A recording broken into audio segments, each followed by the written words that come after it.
Good morning everyone, তোমরা সবাই কেমন আছো? আমি খুব ভালো আছি। একটা নতুন ডেলি ব্লগের ভিডিও নিয়ে চলে এসেছি। অবশ্যই তোমাদের ভালো লাগবে, শেষ পর্যন্ত দেখতে থাকো। আজকে সারাদিন কী করলাম। তো এই যে সকালে উঠেই প্রথমে বাসি কাজগুলো সেরে এসেছি। বর নেই, বর আমার আগেই উঠে যায় সকালে। ও উঠেই প্রথমে জিমে চলে গেছে, দিয়ে আমি এই যে বাসি কাপড় ছেড়ে উপরে এলাম। এরপর আমি আর কি যাবতীয় যা কাজ আছে এগুলো সব করবো। যেমন প্রথমে এই যে বিছানাগুলো ঝেড়ে নেব। তো উপর ঘরটা প্রচণ্ড গরম, আর কয়েকদিন ধরে আবার বৃষ্টি বন্ধ হয়ে গেছে, তাই ভালোই গরম পড়েছে। সেই জন্য এসিটা চালাতে হয় রাতে। সেই জন্যই ধরো এই ঢাকাটা লাগে, ওই জন্যেই আমাদের একটা ঢাকা দরকার লাগে। ওই যে ঢাকাটা ভাঁজ করে রেখে দিই।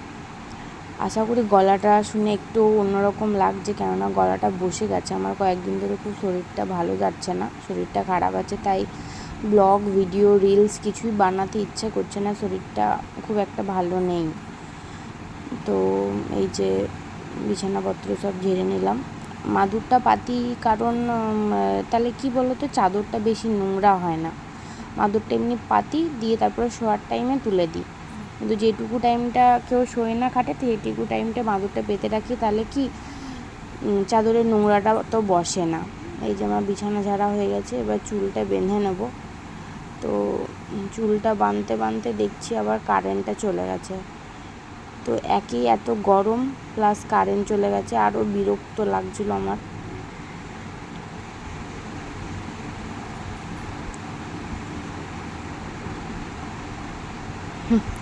মুখের এক্সপ্রেশন দেখে বুঝতে পারছে যে এই দেখো আমার প্রচুর হেয়ার ফল হয়, যে প্রচুর চুল ওঠে। মানে আমি যেখানে চুল ছাড়া ওই ঘরে আর কি না ঝাড় দিয়ে খেতে বসা যাবে না, প্রচুর চুল ওঠে। তো চলো এবার দেখাই আজকে কি রান্না করব না করব, সারাদিন কি করলাম না করলাম, পুরো ভিডিওটাই দেখাবো। শেষ পর্যন্ত দেখতে থাকো, আশা করি তোমাদের খুব ভালো লাগবে। আর ভালো লাগলে অবশ্যই লাইক, শেয়ার, কমেন্ট করো। ওকে চলো। তো এই যে প্রথমেই ভাতটা বসিয়ে নেবো। যে কারেন্ট নেই, ওই জন্য ফোনের ফ্ল্যাশটা জ্বেলেই কাজ করছি। তো এই যে প্রথমে চালটা ধুয়ে নিই, আমি 2-3 বার চালটা ভালো করে ধুই, তারপরেই দিই।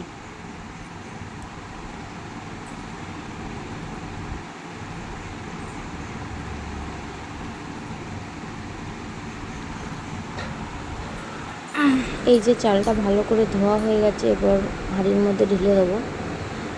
তো এরপর ভাতটা বসিয়ে দিয়ে যাবো ফ্রিজে, গিয়ে দেখবো কি আছে না আছে। ভাই তো চালটা ভালো করে দিয়ে দিলাম, দিয়ে হাতাড়ি ভালো করে নেড়ে দিলাম। তো ফ্রিজে যাবো, এবার দেখছি ফ্রিজে ভেন্ডি আছে, তো দেখি ভেন্ডি দিয়ে আলু দিয়ে একটা কিছু করব। আর বাবা বলেছিল মাছ নিয়ে আসবে, যদি মাছ আনে তাহলে মাছের ঝোল করে দেবো। ব্যাস। আপাতত আমাদের ঘরে সেরকম সবজি পাতি ভজকটো কেউ খায় না, তাই একটা তরকারি, একটা ঝোল বা ডাল হলো, তো একটা ভাজা তরকারি এরকম করেই হয় আমাদের। মানে এমন আমাদের বাড়িতে লোক নেই যে 7 রকমের তরকারি খাবে, 7 রকমের ভাজা খাবে, ওরকম নেই। সেই জন্যে সেরকম করতেও ইচ্ছে হয় না, তাই একটা বা দুটো তরকারি করা হয়। তো অনেকক্ষণ পর এই যে কারেন্টটা এলো, তা করতে করতে আমার দেখো ভেন্ডি আলু সব কাটা হয়ে গেছে, দেখো বসিয়ে দিয়েছি ভাজা। তা করতে করতে এবার দুধটাও ফুটিয়ে নেবো, চা করে নেবো। বাবা যেহেতু চলে এসছে, বাবাকে চাটা করে দিই। তো আমি আজকে ভেন্ডিটা হচ্ছে একটু সর্ষে দিয়ে ঝালদা মতো করবো, আর বাবা মাছও এনেছে, মাছের ঝোল করে দেবো। তো এই যে ভেন্ডিটা একদিকে বসিয়ে দিয়েছি, একদিকে দুধটা। তো মাঝে মাঝে মনে হয় যে আরও যদি দুটো হাত থাকতো এক্সট্রা খুব ভালো হতো, কেননা সকাল দিক দিয়ে এত তাড়াহুড়ো, আমি ওই জন্যে সোমবার ছাড়া অন্য কোনো দিন ব্লগ বানাতে পারি না। কারণ এই ভিডিওটা দেখলে বুঝতে পারবে তোমরা যে আমার কত দিকে করব কাজ। দেখবে একদিকে কাটবো, একদিকে বাটবো, একদিকে রান্না করব, একদিকে চা করব, সব দিকে সামলে আর ভিডিও করা হয় না। তাও আমি আজকে কষ্ট করে করেছি, তাও দেখতেই পাবে তোমরা কত দিকে কী করছি। এই যে চায়ে জল দিয়ে দিলাম, চাটা বসিয়ে দিয়েছি।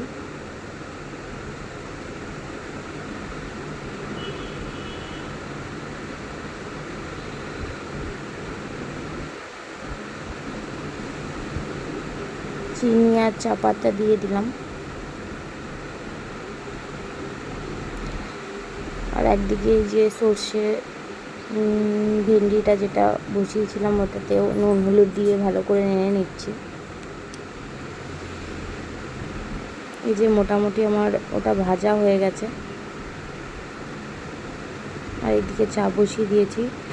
তো পেছন থেকে ঢাকের খুব সুন্দর আওয়াজ আসছিল, যেহেতু গণেশ পুজো।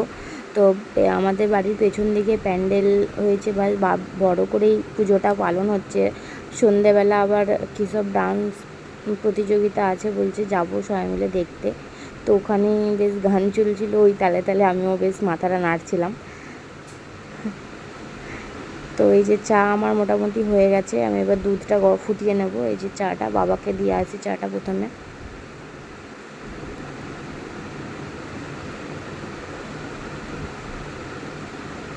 এই যে চা দিয়ে দিলাম। এই যে আমার সর্ষে এবার ভেন্ডি আলুটা মোটামুটি ভাজা হয়ে গেছে। এবার এই যে সর্ষের যেটা আছে, সর্ষে আর লঙ্কা ওটা বেটে নেব মিক্সিতে ভালো করে। ভাতটা একবার ফুটে গেছে, ওটা বন্ধ করে দিয়েছি। কিছুক্ষণ পর আবার চালু করে দেবো, তাহলে আর কি তাড়াতাড়ি হয়ে যায়। হাঁড়ির ভেতরে অনেকটা ভাত থাকে, তো তাতে অনেকটা ভাতটা সেদ্ধ হয়ে যায়। তো এই যে মিক্সিতে ভালো করে বেটে নেব। তো আমার মতে মিক্সিতে দেখবে পোস্ত সর্ষে এগুলো না খুব একটা ভালো করে বাটা যায় না। এই ধরো আদা রসুন বেটে নিলাম ঠিক আছে, ডাল বাটলাম চাল বাটলাম ঠিক আছে, কিন্তু মিহি জিনিস যেমন পোস্ত সর্ষে এগুলো বেশ ঠিকঠাক করে বাটা হয় না, অনেক টাইম লাগে। আর টাইম লাগলেও খুব একটা মিহি হয় না। শিলনোড়াতে পোস্ত সর্ষে এগুলো বেশ বাটা ভালো হয়। কিন্তু সকালবেলা আমার এত তাড়াহুড়ো থাকে, মনে হয় না যে শিল বার করে আবার বাটবো। কিন্তু এমনি ফাঁকা টাইমে যখন আমি ফ্রি থাকি তখন নর্মাল আমাদের পোস্ত বা সর্ষের কিছু হলে আমি তখন শিলেই বেটে নিই। তো এই যে আপাতত মিক্সিতে বেটে নিয়ে দেখো ছেঁকে নিলাম, কেননা ওই যে ভেতরে কালো কালো দানাগুলো যদি যায় না তাহলে তরকারিটা তেতো হয়ে যাবে, তাই আমি ভালো করে ছেঁকে নিই এভাবে। তো ওই ছেঁকে নিয়ে যেটুকু জলটা বেরোবে সেইটুকুই আমি ওই ভেন্ডি আলুটার মধ্যে দেবো। যে দিয়ে দিলাম, দেখতেই পেলে।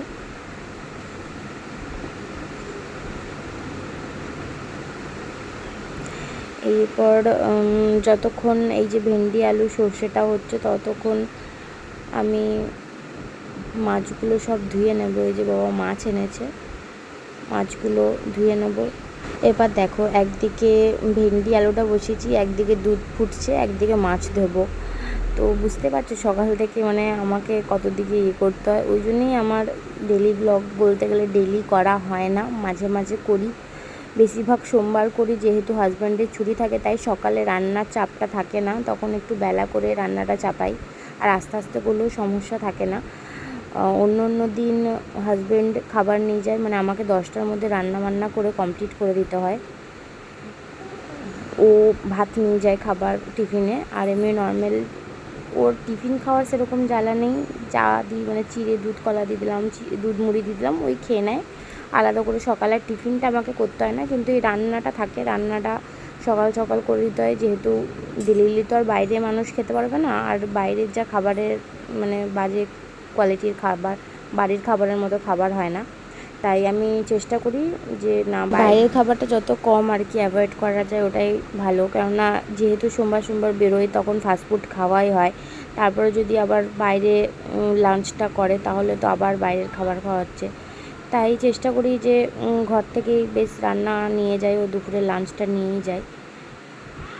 তো এই যে ভাতটা আবার বসিয়ে দিলাম, দুধটা ফুটে গেছে। এই যে ভেন্ডি আলুটা জল দিয়ে সেদ্ধ হতে বসিয়ে দিয়েছি, মাছের সব আলুগুলো কেটে নেব। এই যে ভাত একদিকে ফুটছে, একদিকে ভেন্ডিটা সেদ্ধ হতে দিয়েছি, ভেন্ডি আলুটা। তো একদিকে মাছের সব মশলাপাতি কেটে নেব। এই যে মোটামুটি ভাতটা হয়েই গেছে, আর একটুখানি ফুটে গেলেই নামিয়ে দিতে হবে। আর ভেন্ডি আলুটাও মোটামুটি হয়ে গেছে, এরপর ওটাও নামিয়ে দেব।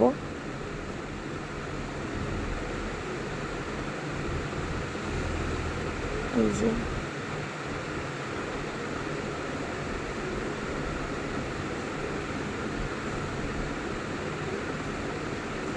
নামিয়ে দিলাম। তো কড়াইটা আরেকবার ধুয়ে নেবো, কেননা যদি ওই কড়াইতেই করি না কড়াইটা অনেকটা পুড়ে যাবে, তখন আবার মাজতে অসুবিধা হয় আমার। ওই জন্য আমি অল্প অল্পতেই মেজে একবার ভালো করে মেজে ধুয়ে আবার বসাই।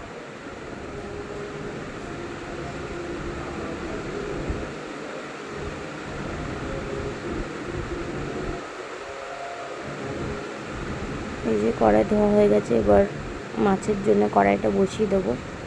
মাছগুলো ভালো করে একবার ধুয়ে নিলাম, এবার নুন হলুদ মাখিয়ে দেবো।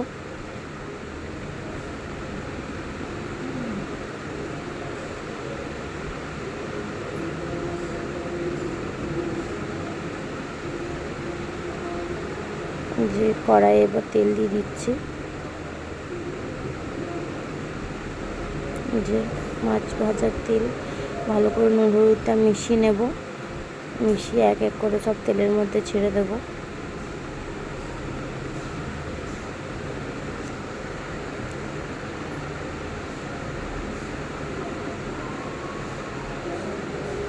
এই যে তেলটা গরম হয়ে গেছে, এবার একে একে ছেড়ে দেবো সব মাছগুলো।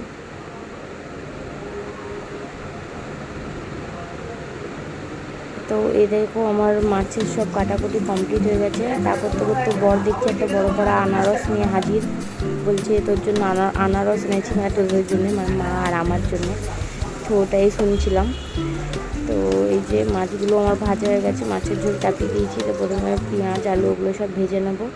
ভাজা হয়ে গেলে যেরকম মশলাগুলো সব দিয়ে দিয়েছি, ভাতটাও আমার হয়ে গেছে, আমি এবার ভাতটাকেও ঠেকা দিয়ে দিয়েছি। তো এই যে মাছের মশলা কষা হয়ে গেছে, জলটা ঢেলে দিলাম। এবার একে একে সব মাছগুলো ছেড়ে দেবো।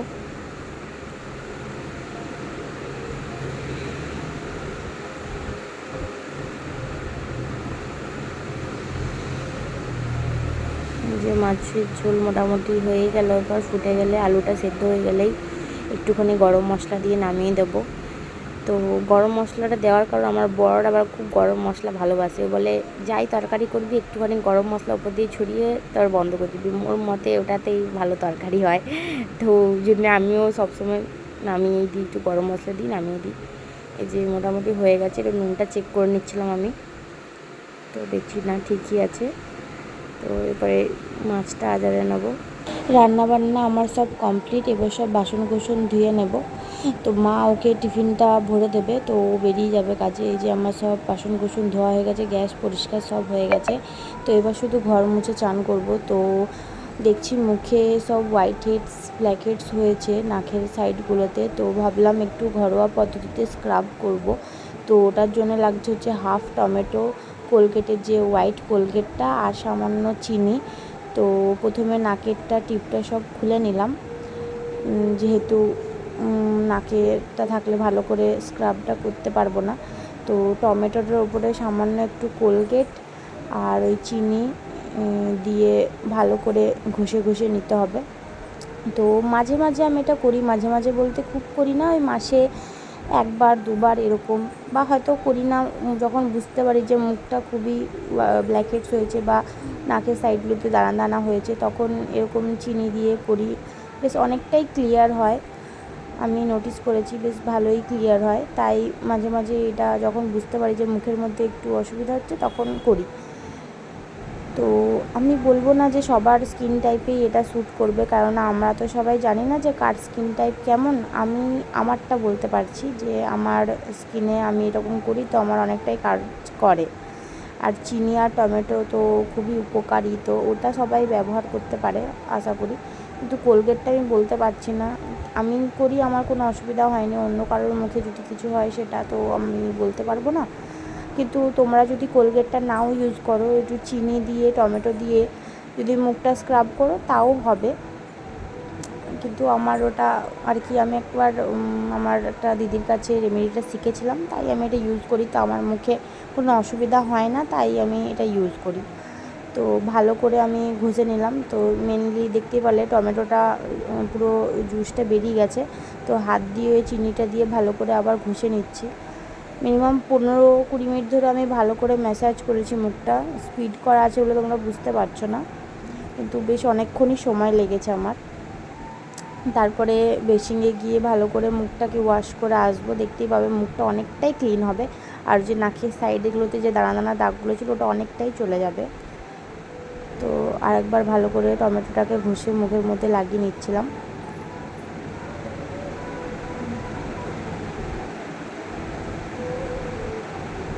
প্লেটটা নিয়ে এসেছিলাম যাতে গোটায় নিচে না পড়ে, তো এবার গিয়ে ভালো করে ধুয়ে নেব। তো এই যে এখন ধুয়ে চলে এসেছি, বুঝতেই পারছো মুখটা অনেকটা ক্লিন হয়ে গেছে, বুঝতে পারছো নাকের সাইডে যে দাগগুলো ছিল অনেকটা চলে গেছে, কালো কালো দাগটা তো নেই, ঠিক আছে, সাদা সাদা হালকা রয়েছে, কিন্তু ওটা আস্তে আস্তে যদি কেউ মাসে একবার দুবার করে এরকম করে স্ক্রাব তার চলে যাবে। আমি খুব কমই করি, অত টাইম পাই না, ঘরে কাজ বাজ কমপ্লিট করে আর মনে হয় না যে করি। তো আজকে মুখটা খুবই তেলে লাগছিলো, তারপরে দানা দানাগুলো বোঝাচ্ছিলো, তাই করলাম। তো এবার দেখতেই পাচ্ছ সব ঘরটার মুছে নিচ্ছি, ঘর মুছে এবার চান করতে যাব।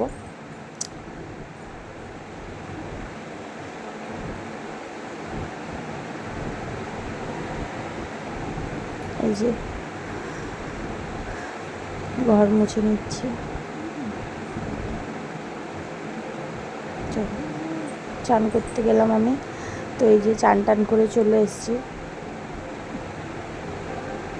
আমার চুল ছাড়াতেই ভয় লাগে, চুল ছাড়াই আর গোছা গোছা চুল ওঠে। আমার এমনি লেন্থে কোনো সমস্যা নেই, চুল আমার মোটামুটি ভালোই বাড়ে, কিন্তু অনেকটা পাতলা হয়ে গেছে। কি করব, অনেক রকম জিনিস ব্যবহার করেছি, কিন্তু তাও আমার ওই চুল ওঠা কমছেই না। ওই দিনকে দিন টাকলু হয়ে যাবে এবার আস্তে আস্তে। চুল লম্বা হয় ভালোই, কিন্তু নিচের চুলগুলো রাখা আর না রাখা সমান। পুজোর টাইমে ভাবছি কেটে দেবো, পুরো যেইটুকু মোটা আছে সেইটুকু রাখবো, বাকি নিচটা পুরোটাই কেটে দেবো। কেন এত পাতলা চুল রাখলে আরও মানে অসুবিধাই হচ্ছে আমার, তাতে এত গরম। তো যে চুল ছাড়ানো হয়ে গেল, তো সিঁদুরটা ঠেকিয়ে নেব।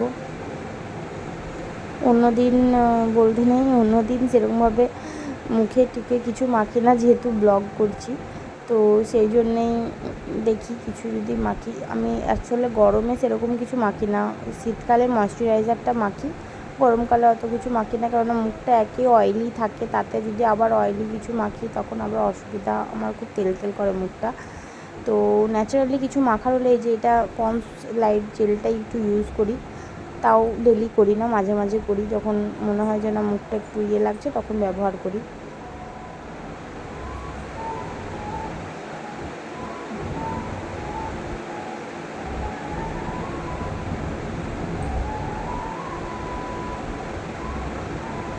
এই যে হয়ে গেছে মুখে লাগানো।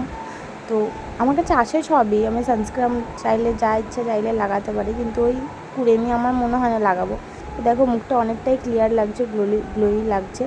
তো এরপর গিয়ে খেয়ে নিলাম, খাওয়া দাওয়া কমপ্লিট করে দেখছি বৃষ্টি চলে এসছে, তো বাইরে যেগুলো মেলা ছিল সেগুলো আবার ঘরে এসে মিলতে হলো। তো সব মিলে নিচ্ছে একে একে, মানে কাজের শেষ নেই, দেখতেই পাচ্ছ।